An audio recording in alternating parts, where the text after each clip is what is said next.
Evet arkadaşlar en sonunda Aralık güncellemesi de geldi. Samsung Galaxy S24 Ultra Türkiye cihazı arkadaşlar. E, Aralık güncellemesi geldi.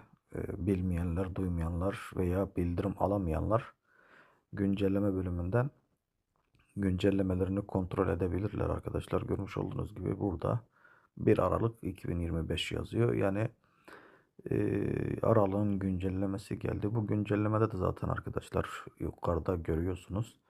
Güvenlik güncellemesi adı altında ufak bir güncelleme gönderdiler. Yeni yılda arkadaşlar 8.5 güncellemesi bekleniyor. Büyük ihtimalle bu güncellemeden sonra da 8.5 güncellemesi telefonlara göndermiş olacaklar. Güvenlik güncellemeleri e, de arkadaşlar mutlaka yapın.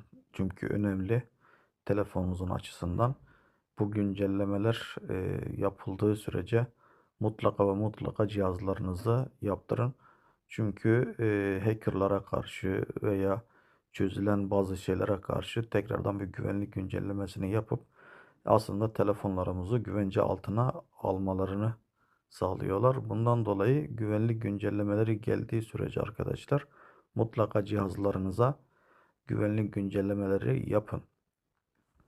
Güvenlik güncellemesi yapmıyorum diyenler pişman olur arkadaşlar. Dediğim gibi mutlaka yapın. Bu sizin lehinize olur. Bu sizin için daha iyi olur. Telefonunuz daha güvende olacaktır arkadaşlar. Mutlaka mutlaka göz ardı etmemeniz lazım. Yapmanız lazım arkadaşlar. Dediğim gibi boşuna güvenlik güncellemeleri göndermiyorlar. Ondan dolayı gerekli olan bir şey mutlaka telefonunuza güvenlik güncellemelerinizi sağlayın. Bu sizin telefonunuzu güvence altına almaktadır.